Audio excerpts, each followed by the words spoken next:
When you love racing like we do, you deserve more than just a place to sleep. You deserve a great place to stay. And that's exactly what you'll get with the Holiday Inn Express, the Hampton Inn, and the fully renovated Red Roof Inn and Suites, all in Wilkesboro. Enjoy award-winning Southern hospitality, comfortable and spacious rooms with a complimentary breakfast. But the fun doesn't stop there. Take in the beauty of our back roads and the richness of our history. Whether you're here for the excitement of the races or the beauty of our countryside, we're ready to welcome you back.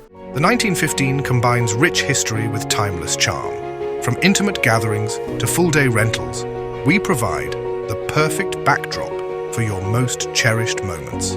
With indoor and outdoor options, bridal and groom suites, every detail is crafted just for you. Make your wedding unforgettable at the 1915, Wilkesboro's historic wedding venue, where your story begins.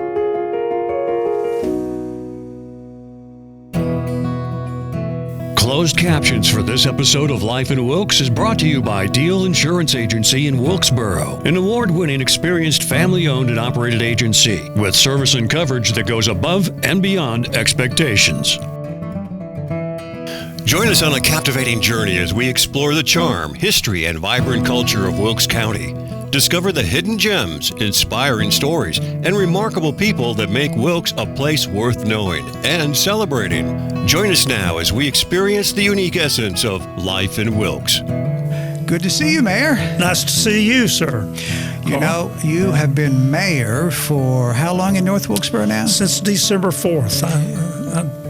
About 5 months, somewhere in there. So it goes quick. I'm still rookie. Yeah. Well, we should have had you in earlier, but circumstances didn't allow, but you're here with us now. Yes, sir. But this is a little bigger than what we would normally do with a new mayor, which is just getting to know you and a bit of your background. Yes, sir. So now, because of timing, we'll get to know you a little bit, but really we're going to talk about something that's really big going on this year that affects all the people. Absolutely. Right? Yes, sir. It will be big. America 250 is not a small thing. Semi-quincentennial. I believe I've learned how to say that right. You did it. That's not on the mayor's test, but it could be. Right. It's American history, and our short time together here in your office has proven we both love America and love our history. And our area, Wilkes County and our surrounding area, is full of history that's relative to American history. The Overmountain Boys and the battle at Kings Mountain at Cowpens and all those things, so critical to the birth of our nation. That's right. You know, Benjamin Cleveland, he had a nice place here, and he along with several men made their way to Kings Mountain. They did. Robert Cleveland, actually his brother, his house is at our courthouse setting there, restored. And he's actually, I think, my 7th great-grandfather. So I'm proud of that. Yes, sir. So you're part of the Cleveland clan. I am. Yeah. I don't know if they claim me, but I am. Right. Well, yes, sir. As long as you've got the connections there, that's great. Now, how long have you known that? About 6 years ago, we were trying to protect a family cemetery up in Purlear, and my dear departed cousin James Huffman, who was a principal here, he and I were kind of working at that, trying to restore and all that. And one day James came to my house and he said, "I found somebody you need to meet." And it was a long-lost cousin from he lives in El Paso, Texas. Now he has a home that he's building here, but he's kind of sort of a Wilkes County boy, grew up and went to West Wilkes High School. Actually left town in a hurry to join the military, served 30-some-odd years, has a remarkable career, 4 or 5 different engagements, and I've recommended him, and I'm not sure if they're going to choose him, but as the dedicator of the memorial in Wilkesboro, the Charters of Freedom. Charters of Freedom, yes, sir, and he's certainly a good person for that. And so you ask how long I've known that. I had done a lot of ancestry, and so I knew a little bit about that. And my cousin Michael Huffman, he is an ancestry genius, and has taken it far beyond, all the way back to Well, I think we've gone back to Conrad the Old in Europe, but primarily here. He has worked with Jason Duncan, one of the people I need to thank from the Historical Museum. Jason's great. He is a great guy, and the museum is wonderful. But they've worked to put our ancestry together, and that's where we found out about Benjamin Cleveland. And also there's another one who we're working. Michael has his SAR designation, and we're working on numerous others in our family. So we're have a lot of pride in this history of our family and our country. Well, we talk about that just for a moment. We'll get to all the events going on. But what you've just shared are these discoveries. But then when you really start going back, you go back a lot longer than the founding of our nation. Sure, certainly. But the idea that we're really only 250 years old as a nation. That's young, isn't it? It's very young. Yeah. It's very young. So I was talking with someone recently, and he said, my great-great-great-grandpa was part of the Revolutionary War experience. He served in that time period. Yes. And he was a younger fellow, maybe in his 30s or 40s. And that just stuck in my mind. I'm like, well, let's start going back in time. So it's really not that many generations that we have to go before we find ourselves involved with, the beginning of a new nation. Absolutely. And not just the beginning. The history here is so rich. You ask about my ancestors. One of the most, I'm the most proud of, Annie Eller. She was the mother to my grandfather right before the start of the Civil War. And her husband went off to the Civil War and fought and died there. So here this poor woman has 2 or 3 young children, no husband, and then she married the man who turned out to be my other second great-grandfather. So the ties that bind, and the people, and the grit, and the hard work, and we won the Revolutionary War because these over mountain men, our neighbors, our ancestors, protected their land. Colonel Ferguson sent out a threat that I will destroy your homes, I will do everything. They didn't run and hide. Right. They went after him and actually killed him at the Battle of Kings Mountain. So that's right. This is just a melting pot of all kinds of history here, and I love that. Have you found that as America 250 celebration began to be talked about, and then especially in the past year, yes, have you found your conversations being more with people and about our history than it was before? With the average citizens. Within our family, we talk about it a lot, and we're proud of it. But, you talk to somebody, and maybe you give them a little nugget to where they would start, and going on Ancestry.com or that program is very easily. But going to the Wilkes County Library, Roger Wingler is a great person down at Wilkes County Library. All the librarians, our librarian's going to retire tomorrow, and we'll miss her. But that great staff down there will help you. And Bill Fletcher was somebody that helped us. In just a few minutes, he opened up the records of our Civil War soldiers and just shone a big light. So as you talk to people, you get to realizing that they know more about what their ancestors did and how they tie in all together. Really a small group. I used to tell the joke that my one cousin and I would ask people to come to our family reunion. And, of course, there's about 5 Huffman family reunions in this area. And we made up the joke that there's the branch. They said there were several branches of the family, where there was a branch that would claim us and the branch that wouldn't claim us. So but we're finding that most of those people came from 2 or 3 brothers that came to the area, came down the Plank Road. Rowan County is mentioned many times, and if you do any research into Rowan County, this was part of what was called Rowan County, or Rowan County was part of Wilkes and beyond. So where our family ancestors are buried in Rowan County are actually buried in Hickory. So it was, again, a melting pot of bringing people together. So since America 250 officially kicked off, yes, sir, and with the celebrations on a local level, I've talked with a lot of people who are saying, I just didn't know, I just didn't realize. Yes. Do you find that when those conversations began and then they begin to go deeper, are you finding that people are getting excited and energized about a sense of connection? They are. They are. And I've got a comment that the daughters of the American Revolution, Rosie and Kathleen and those ladies. Aren't they incredible? Oh, my goodness. We couldn't have done any of this without them. I think I'm their biggest fan club. I walk in actually accidentally and walk in on a meeting, and they drag me into their meeting. So they did a fundraiser, or they're doing a fundraiser with tea. And I said, we're in Wilkes County. Maybe you should have done something a little stronger there. And so I've invited them to consider doing an end of the year. America 250 is a 365-day celebration, right? And we got started a little slow start. I walked into my first mayors and managers meeting, I think on the 6th of December, somewhere around there. And I said, okay, guys, that's county manager, county chair, the mayor of Wilkesboro, North Wilkesboro. I said, what's going on for America 250?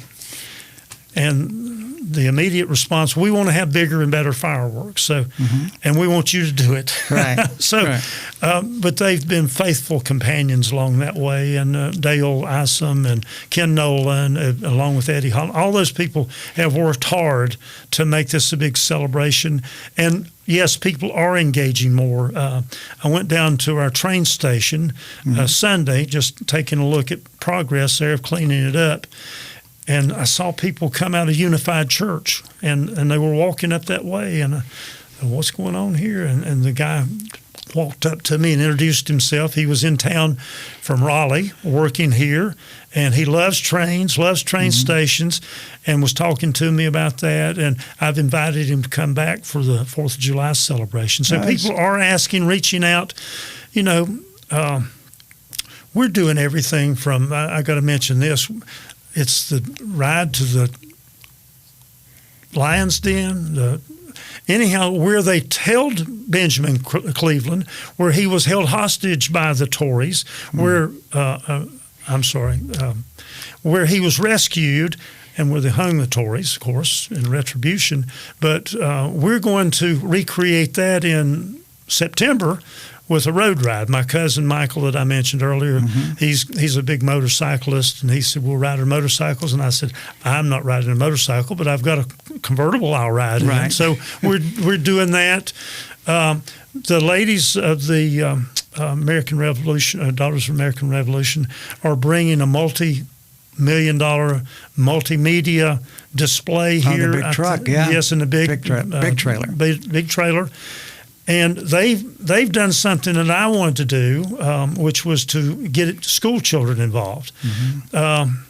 There's always conflicts with schools and testing and that sort of thing, but I got to credit Jonathan Amos, who was a fantastic teacher up at North Middle School. And just on his own, he did a project of history and historical inventions and things like that, and had the whole school involved. And I suggested that maybe all the schools get involved, and hopefully they will, because again, we've got all year.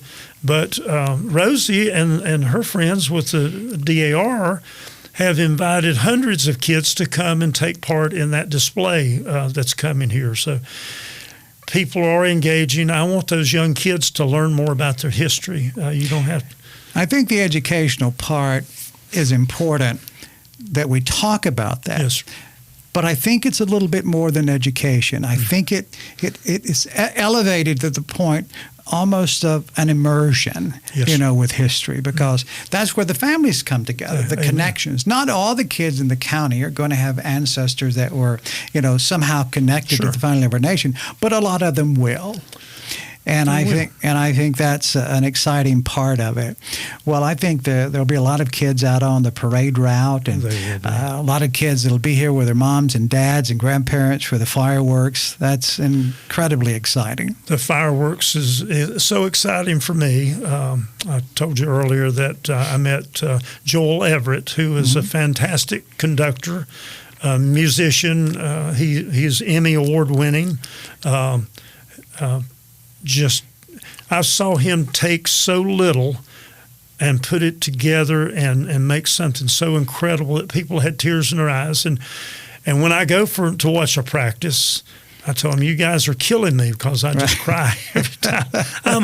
I'm a crying mayor. I'm sorry. Yeah, that's good. My memory of the bicentennial that we discussed was Arthur Fiedler and the Boston Pops playing the symphony music, the 1812 Overture, while the fireworks are going off. We're going to recreate that moment here in North Wilkesboro at the back porch of the train station where there's perfect view, perfect lawn there for the folks to bring blankets and lawn chairs. They can spend the day.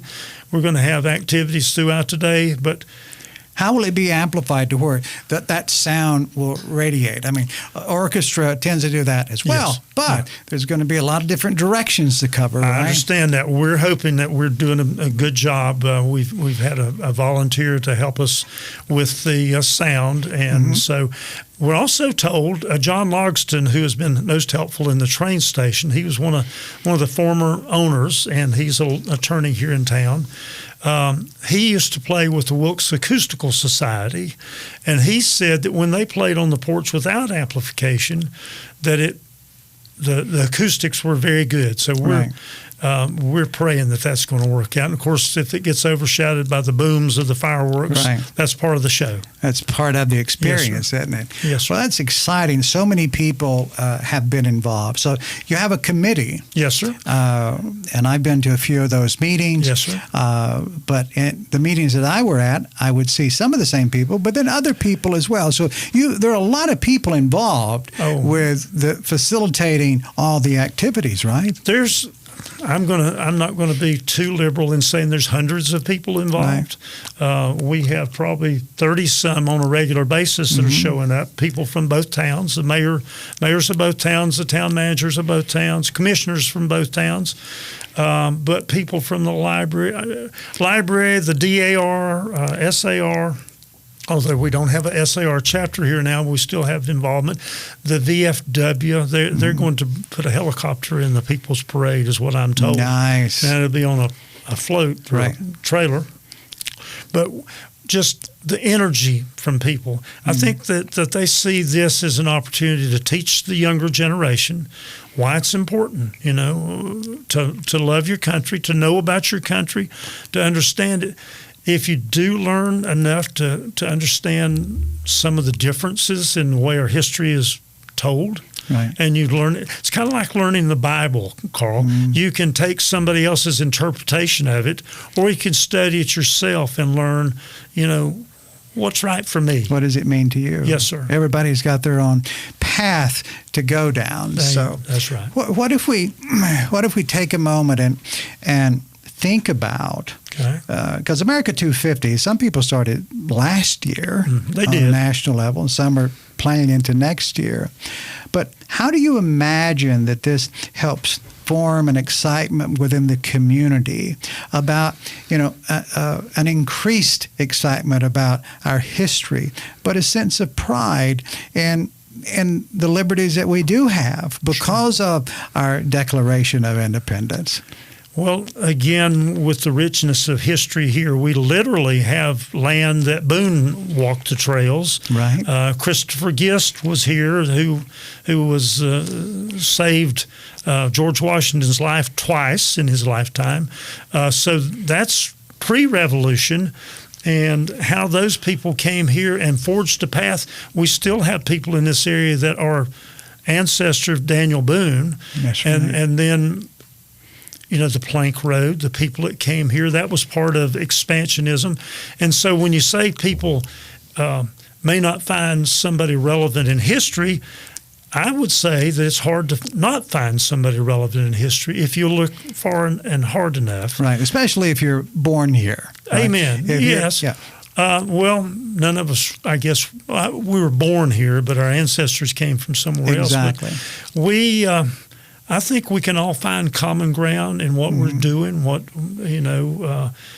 We've had issues and problems in our country. If we work to resolve those, part of all those things have come out of the Revolution. I think the first man killed in the Revolution in our country was a black man in Boston. I believe that's correct. We celebrate all cultures here. I celebrate all cultures here. Some people find differences, but, we talk about the Native Americans, and I was listening to a thing the other day about the code talkers. Right. We won a war because of that. That's exactly right. That was a very important thing. And people look at different cultures and political views around the world. We live in the greatest country in this world, and you don't have to look far to understand that. If you've been watching the People with the Row, have you seen that? Yes. All these folks coming from different countries, and they're loving America. I would encourage us to learn about ourselves, find out about your own family, and use that as a path forward to find out what a great place we live in. Yes. I mean, it's just fantastic. Mayor, you are forever a Boy Scout. Yeah, amen, sir. I am on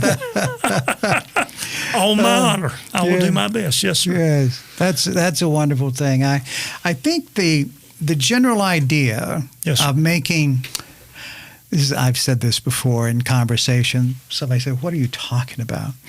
But we have the opportunity with a wonderful imagination to make friends with our ancestors, to learn about them. I mean, I feel like Daniel Boone's a friend of mine. Amen. And it's because I've invested the time to learn about his family, his journeys, and how people would celebrate and use his name to create all sorts of things that built relationships with the TV shows and the comics and all. It's amazing at what a piece of history can do in forming the way we think about things. You know, as far as us today, I credit or blame our families.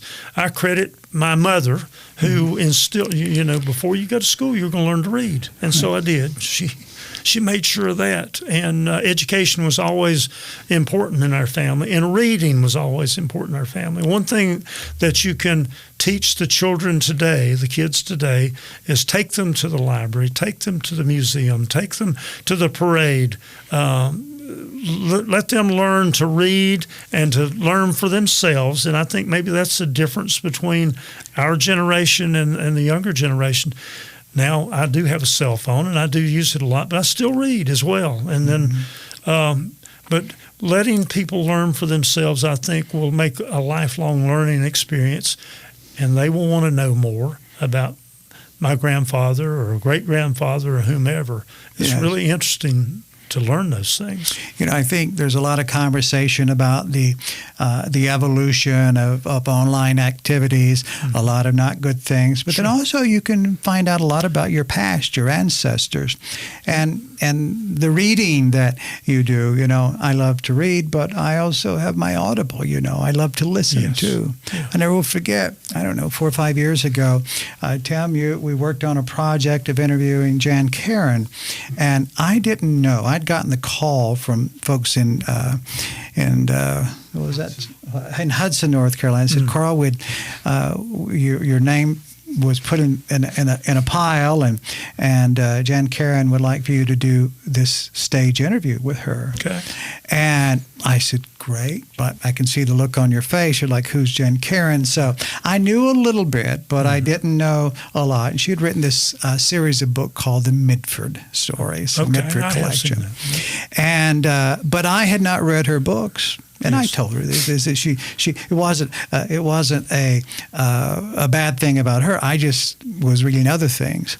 But I was on my way to the coast. I had a trip to go down. I think we were working on something on the Outer Banks. And I downloaded in my Audible all of her books. Oh, yeah.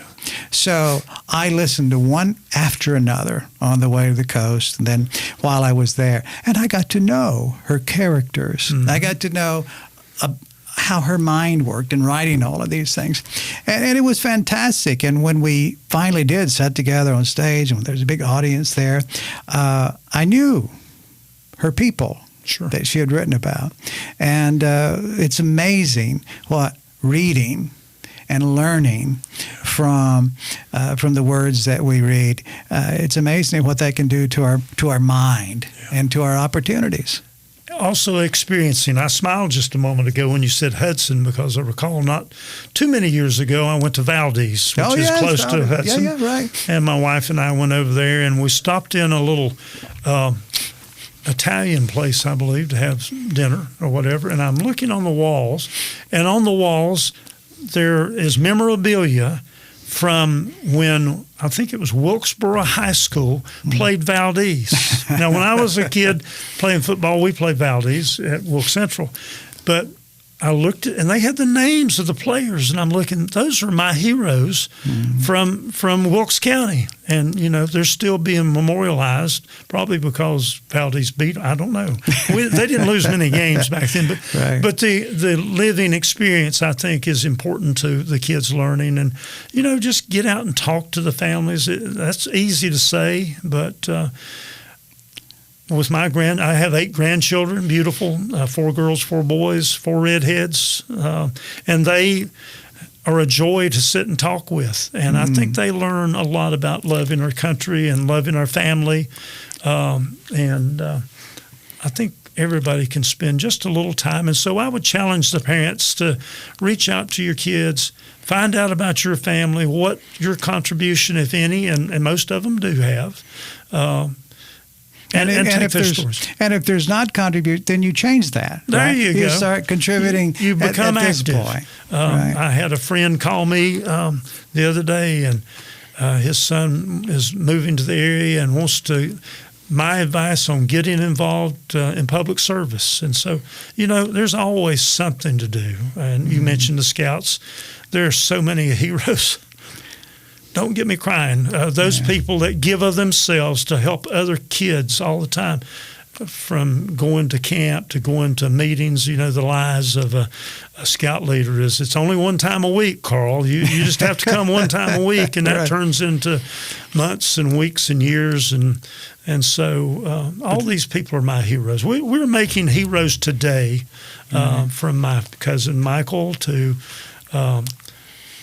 the EMTs that I've had an injury, and those folks. I got to tell you that Wilkes EMS has been remarkable, and I had no other alternative. I have a wound that has to be dressed from the inside out.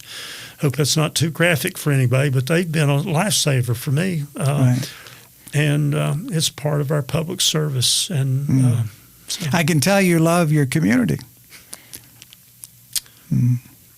Your people. I like to get along. I like to love the people I don't even get along with. Yeah. Sometimes, you know, I think we need to find common ground and a common place to meet each other. There is nothing in our Constitution, our Declaration of Independence, or any other document that spoke about national, state, or local government that says everyone has to be exactly the same. That's exactly right. As a matter of fact, it's those differences coming together is how good decisions are made, right? The only difficulty I have is with people that won't talk with you, that won't try to reason together. I mean, we all know the common problems. We just need to find some workable solutions that we can do together. And so that's important to me. Yes, as it was with our founding fathers. They had lots to fight about. Yeah. But yet they formed this wonderful country. That's right. Well, Mayor, why don't you give everybody your last thoughts about American 250? We've got the big parade coming up, and we've got everybody, all the people that are on the committee and have participated, their names are scrolling, so everybody's going to get to see their names. Yes. And I hate we leave anybody out, but we will. We'll get them next time. Sure. We'll get them next time. America 250 is going to be a 365 celebration. In some way, shape, or fashion. We got a late start, but we're running hard now. The July 4th is not the end of it. George Washington will be at the Liberty Theater in the morning. Mm-hmm. In the early afternoon, we're going to have the dedication of the monument of the documents. The Charters of Freedom. Charters of Freedom at Wilkesboro Town Hall. And they've done a marvelous job. I commend Ken and Dale and all those commissioners for their efforts in doing that. We'll have two parades. We'll have the People's Parade that starts in Wilkesboro and comes to North Wilkesboro, which I thought was historically correct. Mm-hmm. Then later on, we have the traditional fire truck parade, but it'll be at 8 o'clock and go from North Wilkesboro to Wilkesboro. In North Wilkesboro, we're going to have historical speakers. We're going to have Jay Tomlinson. We're going to have R.G. Absher. We're going to have the Overmountain Boys. We'll have the DAR presenting different aspects of our history for the kids. We hope to have some activities for the children. Taylor, our director, has gotten face paint, some fun activities, but we're hoping that maybe we'll have some games and things like that as well. Then she's got the country and Christian show that's going to take place from 5 to 8. And then from about 8:30 until 10:15, we're going to have the orchestra and the choir music begin. Mm-hmm. We're going to have a special tribute to our armed forces. We're going to have a special tribute to our fallen veterans. And then we're going to put on a blast, and I hope we can amplify it enough because we're going to have the 1812 Overture, and we're going to have Stars and Stripes Forever, and all those wonderful patriotic hymns of our country. And if that doesn't get you fired up to love your country, I don't know what will. So. Well, spoken like a great Boy Scout yet once again, and a mayor, and working with this committee. It's just beautiful to see all the people on the America 250 committee. Yes. And everybody, I get calls and emails, and Carl, you do a story about this, do a story about that. I said, well, we're going to do a lot of stories, yes, and they're going to last all the way to December. Good. So there's going to be, and there are plenty of things that'll actually be going on between now and then as well. We'll try to keep you informed. There you go. Thank you, Mayor. It's great having you in. Nice to be here. Thank you so much, Carl. Thank you so much. Thank you for spending time with us on Life in Wilkes. We value you as a viewer and appreciate when you share the show with your friends and family. Be sure to bookmark our channel and join us again on the next episode of Life in Wilkes.